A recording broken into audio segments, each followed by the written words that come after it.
and it may be outside of academics, some basic needs that they may need met. And we're there to give that support. So just asking for them to advocate, to communicate, and just we need to continue to build trust with our parents, because when there's a trusting relationship, they're more open and they're more vulnerable as well. So those are the things that we would like for parents to do. Let us know, communicate, so that we can continue to support them, so that they can then support their children, and understanding that this is a partnership.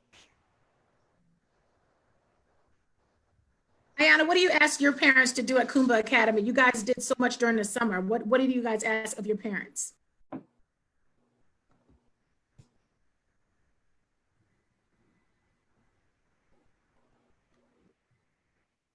I think you're muted. Start over. Oh, sorry.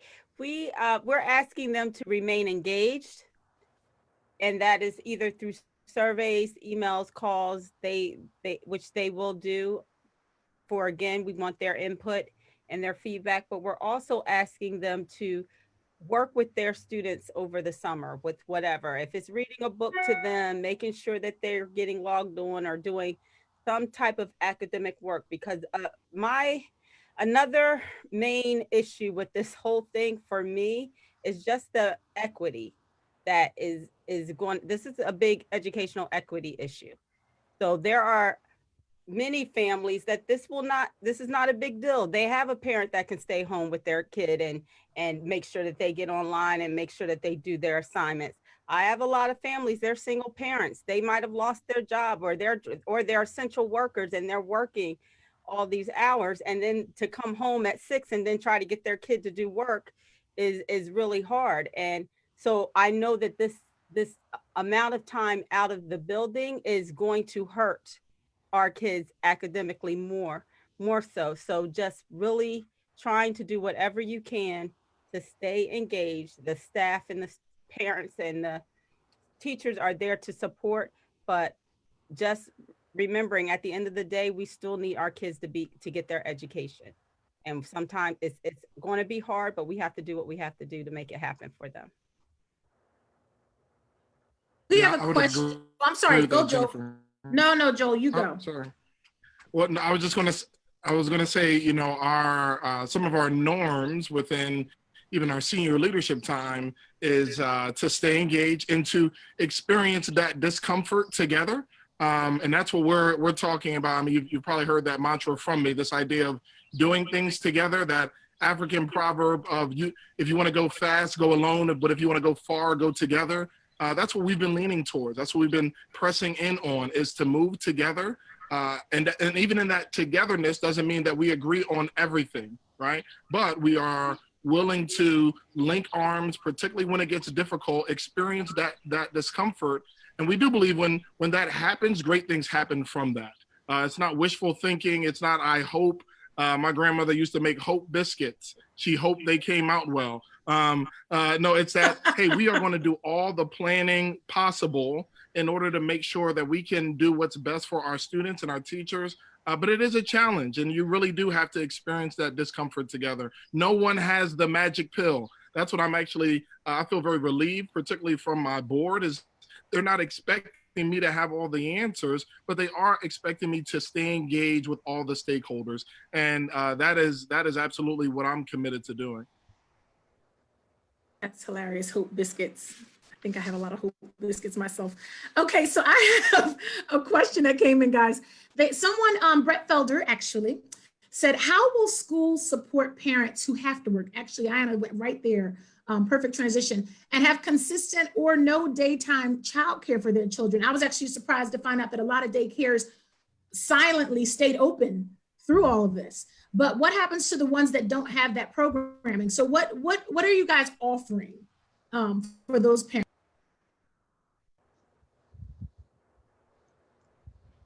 And this is really to the ones that are virtual more than anybody also, but please jump in. Sure. Well, again, I mean, the district has not made a decision one way or the other of what we're going to do in terms of virtual or in person, but we have been having conversations with the Mayor's Office of Children and Families throughout this entire process. We went from working with them to create meal distribution sites where family could go and get meals to get them through the week. And we've done that. We've had under 4 million meals served to families through the district and also through our city partnerships. But in regards to daycare or child services, we are working with Deputy Mayor Figueroa's team to see how we can find some type of support for those family parents who are essential workers and will need to be leaving the home if their children have to be home in terms of a digital learning experience. So again, things are still kind of in the works, but we do recognize that's a very major factor. And then you also have older siblings who are, having to babysit their younger siblings because mom or dad is at work. And we want to make sure that those children, the older ones, are freed up to actually engage in educational experiences like the younger siblings are. So we know it's a very real situation for far too many families in the city of Philadelphia. So we're working with the city to see what we can make possible. I think Ayana, you were going to start virtual. Is that correct? What is your plan? One of the things that we've already done is in Delaware, the daycares opened rather early. So daycares have been open, the Ys have been open, and those were the places where our kids would go anyway for like after school programming. So we did have meetings with those daycare directors where they were able to allow our students to still get on while they were at the daycare. So they gave them a quiet room, had someone that could be there and just make sure that they were able to log on. We gave them all the access and everything. So that was really helpful because we do have a huge amount of students that go to different daycares around our school. And we were able to work with all of them to get that done for them. And then we have been saying, one of our words that we say and our family engagement director says all the time is grace. And we keep saying we're giving everyone grace. There are no due dates as long as it gets done, and we are, and they are engaged. So we have done all kinds of things to make sure that work gets done. We will record it if we need to. Our teachers are, again, it's not a commitment thing. Teachers, like, I love that video. I've seen that video before because teachers do what they need to do for their kids to make sure that they learn. And I had teachers doing 10 o'clock sessions with kids, with one kid, to make sure that they got their stuff done. And I didn't know that. I knew that when the parent called, that teacher, she called me at 10 o'clock and helped my kid get through. So teachers are going to do what they have to do because that's just who we are as educators. We want our kids to learn, and we figure out a way to do it. And what I tell parents, as long as we know, we're going to figure it out. So that's why I say just stay engaged. If you tell us that there's an issue, we will figure out how to get around it and do whatever we need to do for that student. So again, that the main thing was working with the daycares, but we've recorded, all of our sessions are recorded, even the live sessions, and parents are able to access them that way. And all the teachers have office hours, but again, they will get on with you at whatever time they need to help a student get through something. So we have another question that jumped in. Someone said, Victoria Sonome, how has the city of Philadelphia's drastic changes in the budget affected funding for area schools, especially charter schools? So far it hasn't. Most of our funding does come from the state. And the state has committed to ensure we still have the same per pupil allotments for school year 2021. So we're very fortunate. And like the public schools, public charter schools have also taken advantage of some of the additional funding offered by the states through the CARES Act as well. So far we're crossing our fingers and praying that continues. So far, I feel like we're in a good place. Yeah, Annie Nixon, I was gonna say, you want to jump in on this one? As Dr. Nixon mentioned, the city has, committed to, providing, keeping that contribution at the same level as it was in the past. However, we, and I'm sure other districts and other schools here have projected some significant financial challenges in the years to come.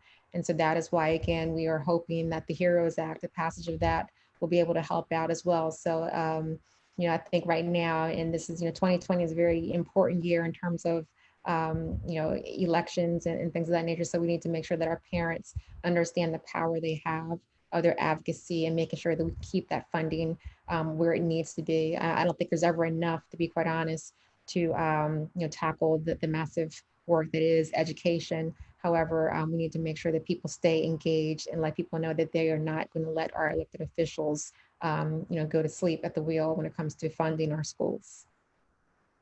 Mikael, you went right there with where I wanted to go next, which is, what were your responses, or what are your district's responses to our president's initiative on reopening, the insistence on reopening fully, and sort of the underlying threat of pulling funding or redirecting funding if we don't open? And do you feel like your city or your state or whoever is leading you and having to take that initiative, has any of that pressure affected your district? No. Yeah. Yeah. We can't take it. Oh, I'm sorry. It's okay. Go ahead. Yeah, Our governor was saying that it was left up to the governors to decide. That's the last that I heard. That, I mean, of course, he's saying that he wants schools to open, but he's leaving it up to governors. So it's up to the governors of what happens. So Delaware right now is in a conundrum, but I am on calls with principals all over the country through Harvard, and there are people and superintendents dealing with their state saying that they have to open, and they're in red places, and that if they don't, they will lose their funding. So in particular, I was on a call this week with some principals in California, Florida, Georgia, and it's not looking good for them, and their numbers are terrible. So they're being forced to open. So they have a whole other list of issues happening with them. I think Governor Wolf did make a statement that he wasn't going to be pressured by that. So just hoping that he continues to stand firm with putting health and safety first. It's probably easy for me, being in the private sector, to say we won't be pressured, but I too would encourage all, to care about people, right? Seeing people, and this idea of yes, things we will be returning not back to normal, but a new normal. But we need people in that process. Again, it's easy for me to sit in this space, being the private institution, to say that, but we're very vulnerable as well, because we need those tuition dollars of students and families in order to thrive. So that is what we are committed to, is to make sure that we see people and individuals and humans, and we use the term image bearers, and say that you matter more. And often when you see people care about people, there is an intentionality, and particularly having a quality education along with that, there is an intentionality to see things be done well. So I'm thankful for that within the space that I'm in, but I also know, the pressures that we We have a question from Caprice Crawford in Facebook land. Hey, Caprice. She said, what are the safety plans in place for special needs children and the paraprofessionals that work with them? Fantastic question.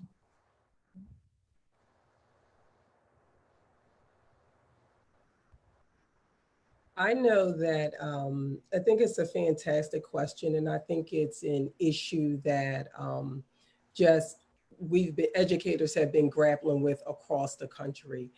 Just understanding that our students with disabilities really fare better when they're face-to-face and in buildings, and trying to provide services virtually. Some of those services have proved to be challenging, particularly the related services. So trying to provide occupational therapy and speech therapy virtually has been a challenge for us. I want to be really honest with you, because it requires that parents are engaged when we're providing the therapy. It is required that students are in sort of like a quiet space. So it is a different level of what's needed to ensure that you provide those related services with fidelity. So that has proved challenging for us. And really just right now we're in summer programs as well. We ran a virtual program for our students with disabilities and really trying to learn some lessons and to fine tune some of that as we move forward forward in the fall. But sometimes in crises, there is opportunity, right? So we did really hone in on making sure that the one-on-one services, intervention academic services that we have to provide through the individual education plans, we were able to provide them 100%. The small group instruction, the math interventions, reading interventions, all of those we were able to provide to our students. But the related services were an issue, and we need to do better with that. But we also use our paraprofessionals to work alongside teachers in our virtual classrooms. So the paraprofessionals were engaged as well. I think in some cases, working one-on-one virtually, actually, some teachers fared better than working one-on-one face-to-face. So we did have some, we looked at some of our teachers who may have struggled a little bit when they were face-to-face, but when they were working virtually were phenomenal. So we did see some positives in that as well. But if any of the other panelists can really talk about the related services, I would love to hear some of those ideas as well. But that's the part of the students with disabilities, those services that we are really trying to improve. One thing that we used for counseling was Doxy. I'm not sure if anyone's familiar with that. So that was really helpful for students that had counseling in their IEPs for that confidentiality, and it was HIPAA certified. So that was really successful. And again, the same challenges with, we were able to do the instruction as well. As a matter of fact, some of our kids fared better virtual learning than in person because of less distraction for them. So a lot of kids did fare better. And that is one of our survey questions, like how did your kid respond better to virtual or in person? But we also had our related services set up their own Zooms and instruction for their students. And the difficult part of that was just scheduling, because parents were working and may not be, and again, like you said, it's not successful if the parent is not there or someone's not there, just to make sure that the environment is quiet so that everyone can hear, the child is focused. So that was a struggle, but just trying to get time frames that work for the provider and the family was the hardest thing for us. We have another question. Someone asked, is there a schedule that's been put in place for pre-K counts in Philadelphia or Delaware? So your pre-K kids. I don't have pre-K, we started K. I don't have pre-K either. We have been doing pre-K registration, and so we are, as with K through 12, looking to do either the hybrid model or some type of virtual instruction for our pre-K students. So again, and I hate to sound like a broken record, but a lot of these, questions in terms of how things are going to look are, really still, in the works because of the situation that we're dealing with. Great. I want to ask the question that was asked of me a few times when I was planning this, and that's what happens when a child, and we're not going to end on a low note, but we're just going to think it through. What happens when a child gets COVID in the classroom or a teacher gets COVID in the classroom, and does it shut down your entire plan? So that's a question that a couple of parents have posed to me when we were planning this. Does the engagement or the presence of a COVID child or a COVID case shut down your classroom, your school? How does that work right now in terms of your current plan? Well, we've been working, very closely with the Philadelphia Department of Public Health since I think it was March 11th when all of this stuff really kind of started, happening. And so our staff in the academic side has been working very closely with them to develop a plan of what happens, and I hate to sound this way, not if, but when it happens, because just, whether it's a student or a teacher or a staff member, someone will very well likely contract the virus between now and the end of the upcoming school year. And so the public health department will kind of take the lead there in terms of giving us direction in terms of what happens, whether it's a closing of a school or in several schools or things of that nature. But we are leaning on them very heavily, Dr. Farley and his team, to kind of let us know the steps that are going to need to be taken.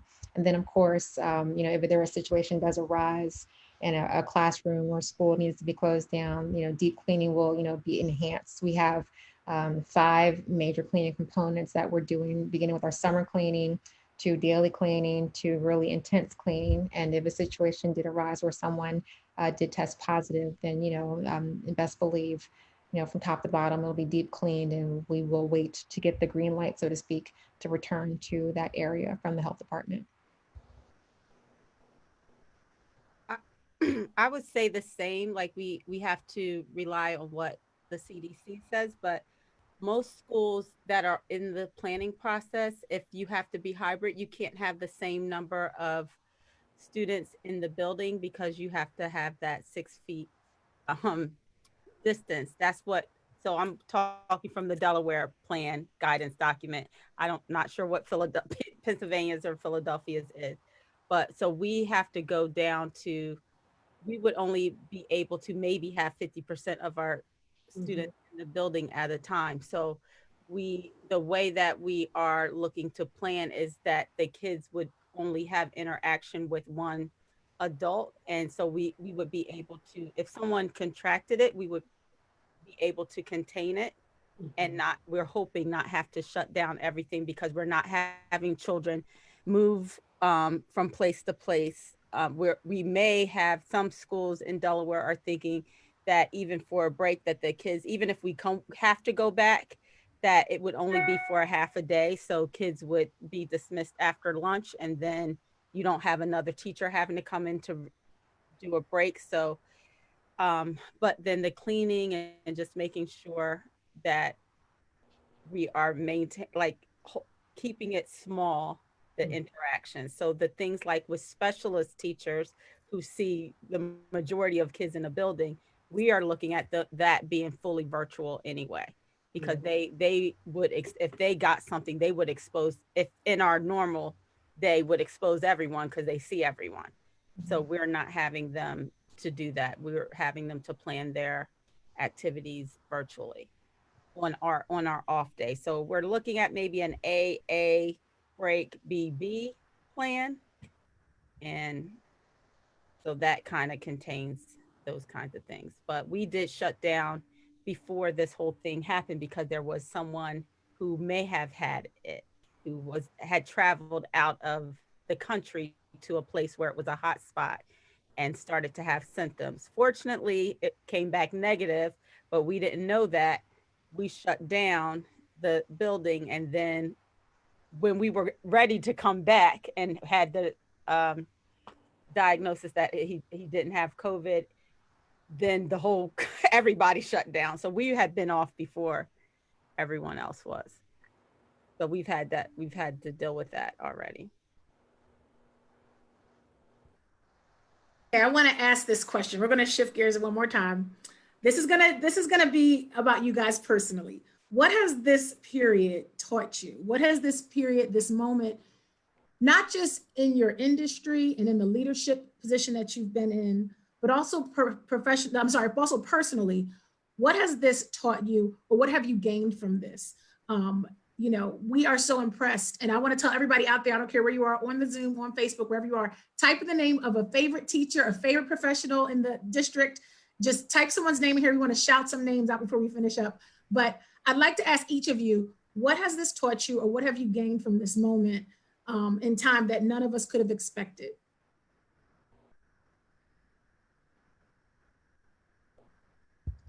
for me, I guess it's just priorities. I hope that people, when they went out, did take time to spend time with family and maybe learn things about family that you might not have known before when you're stuck in the house with someone for all day long.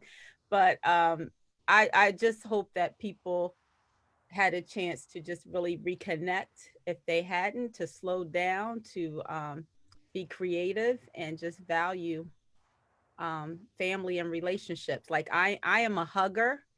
And so my staff know that. And so I told them, I told them, y'all gonna have to do something if we go back. Cause I don't know what I'm gonna do. I have to hug people. Like this is gonna be a problem for me. I'm gonna be one of the kids getting in trouble for hugging. And so, so then a teacher sent me an article about how to hug safely, social distancing, which was funny, but that came out of our working group. Because we know, we're like, well, so what are we going to do when the kids all want to hug us? Because that's what we do at Kuumba, we hug. So those kinds of things, just valuing family and time. My mother got COVID during this.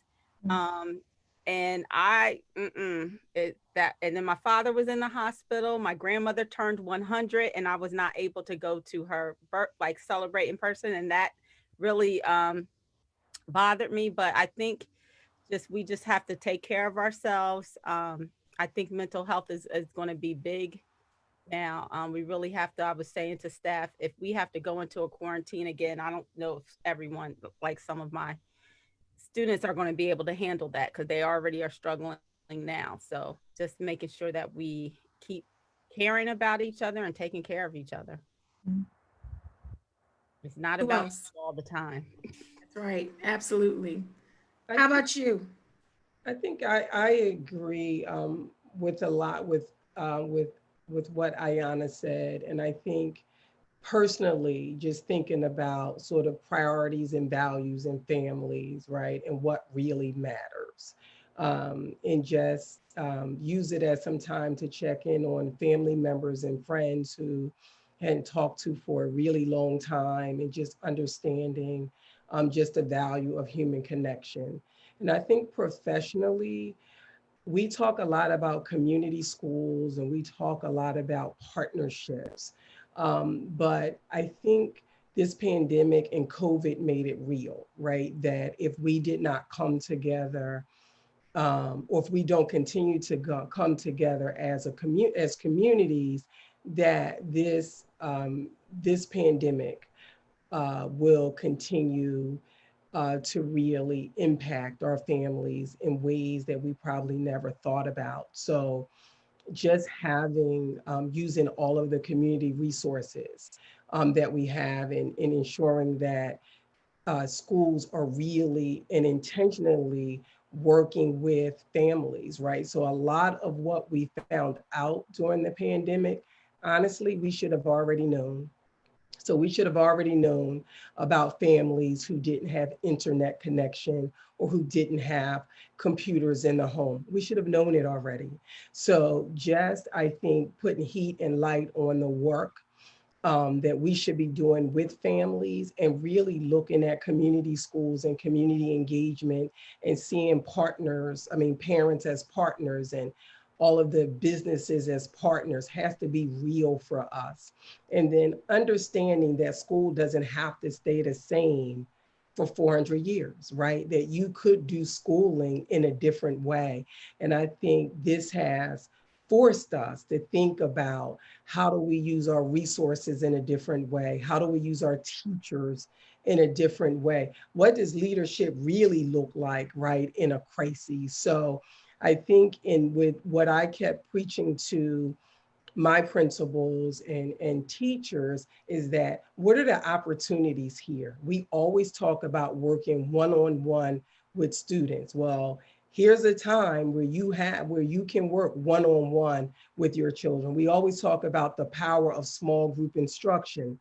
Here it is, small group instruction at its best, right? Without all of the distractions around you. Sometimes you get the occasional dog running past or the cat running by, or the little brother and sister in the back waving in the camera. So those kind of distractions, but I still feel like there are so many opportunities in here to think differently about the way we educate and to really go to the heart about things that we should know about our families and what we should be doing about for our families anyway. So yeah, there's work to do. There's work to do. And we've talked a lot about what's happening with COVID, but part of this work, and when we're talking about teachers and on this journey, is really talking about what's happening with institutionalized racism in our schools. So I don't start a meeting anymore without some reflection on what's happening in the world, because in addition to COVID, that's also impacting us, our emotions and what's happening with teachers and students. Emotions as well. So with the pandemic and and the heat and light on institutionalized racism in our schools, it's a lot. It's a lot for schools and families. Monica, how about you? Yeah, I want to say that one, I so appreciate the fact that this event was opened up with prayer. And I believe that if anything we've learned this year is that we are not in control. You know, I remember these first couple of days or weeks. I have two children, 16 and 8 years old. And I remember my daughter, who's a 16-year-old, asking, so we'll go back to school March 30th, right? Or we'll go back to school April 4th or whatever. And I was like, yeah, maybe in 2 weeks. And I kept moving it back. And then it was like, we can plan all we want, you know, whether it's in our homes or in our schools. And we are not in control of this situation. So I think I've learned through this pandemic that you just need to kind of roll with it. And you need to have faith. And again, I'm not a preacher, and I don't want to put my faith in anybody else, but I think that I hope that we've all taken some time to really connect with whatever higher power we look to get that support that we need to get through this. And I firmly believe that a lot of us came into 2020 like it's going to be a fabulous year, 2020 vision. It was, you know, it's going to be lit this year, and it might not look like it, but I feel as if this year is just what we all needed. Needed time to cleanse and to remove some things from our personal lives that weren't necessarily meant for us. And maybe even in terms of professionally, kind of getting rid of all the clutter and the chaos. And to the point of what Ayana and Dr. Nixon said, really focusing on what matters. And so I hope that we take this time to learn that it's bigger than us.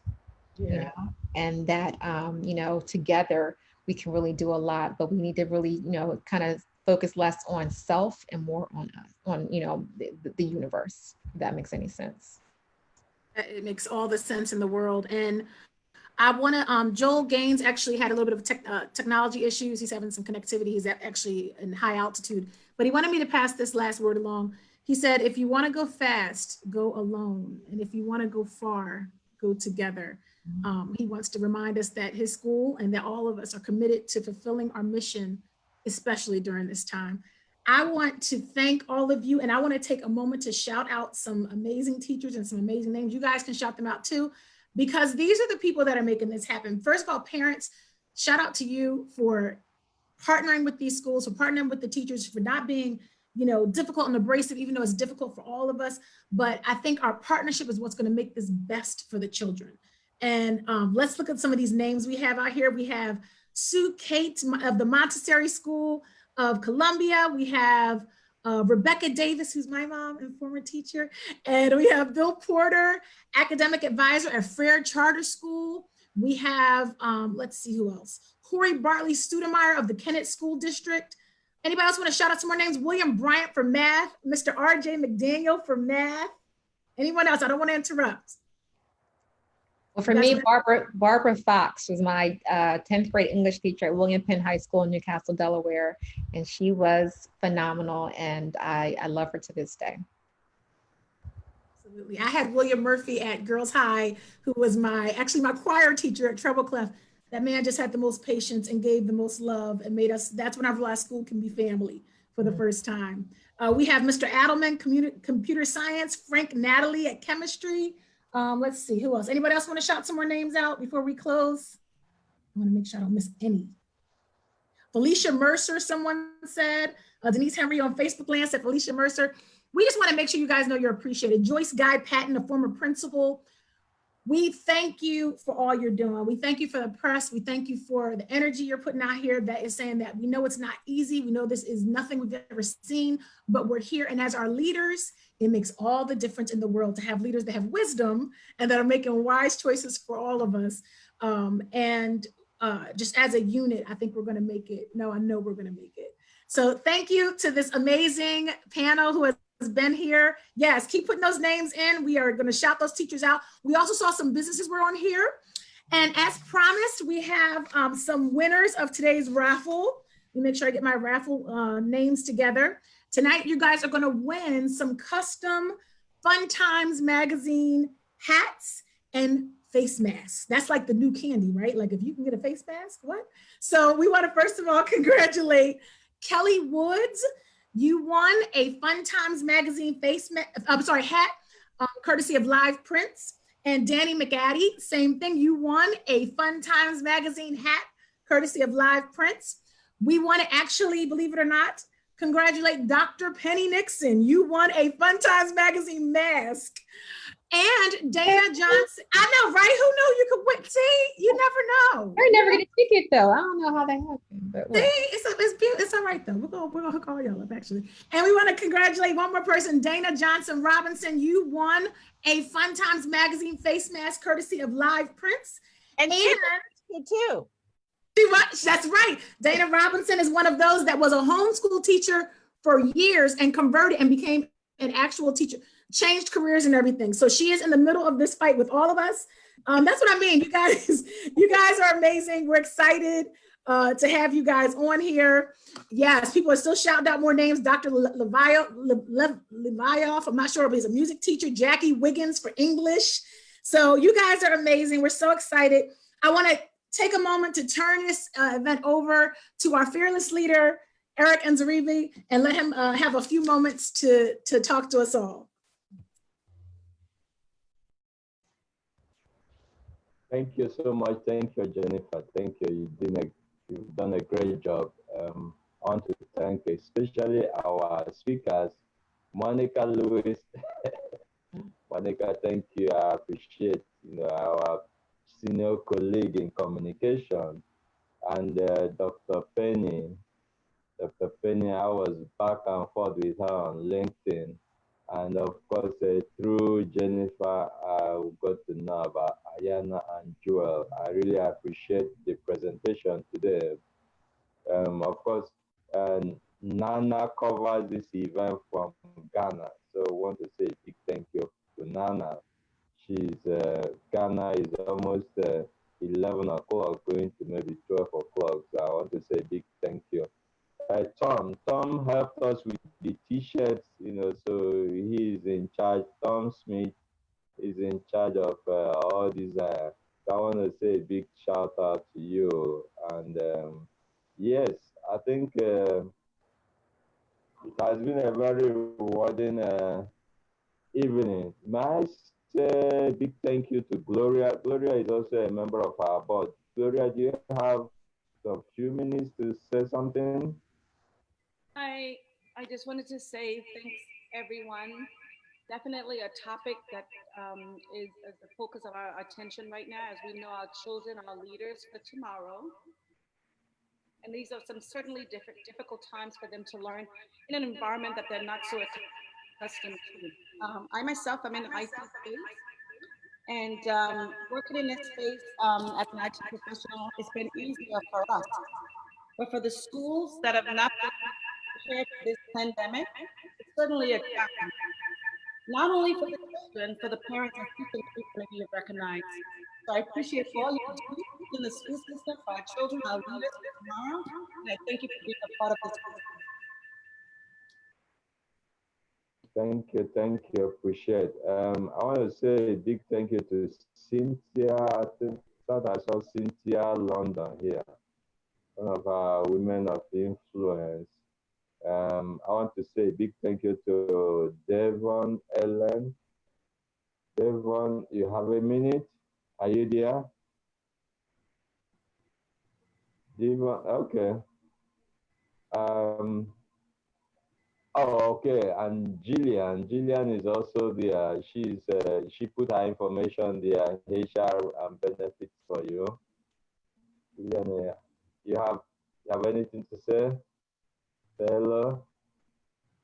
No, hi. I thoroughly enjoyed the conversation. I'm so glad that you guys are doing a phenomenal job just thinking about what can be and looking at every option. It's a difficult time. Doing a good job. Thank you for inviting me.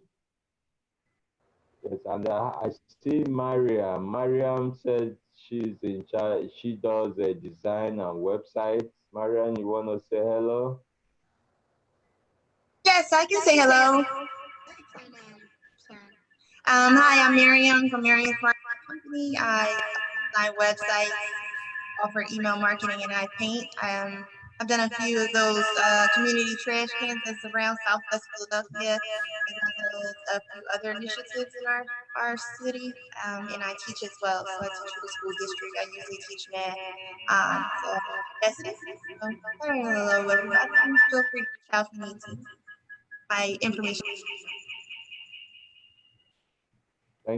Thank you very much. I see Victoria here. Victoria is the president for ACBC. Victoria, do you have a minute? Are you there? Okay, so I do have one major thing to announce this evening. FunTimes magazine and AFAHO is called AFAHO, African Family AFAHO. We just got awarded a grant by Independent Public Media Foundation to do some Africa storytelling, Africa immigrant storytelling.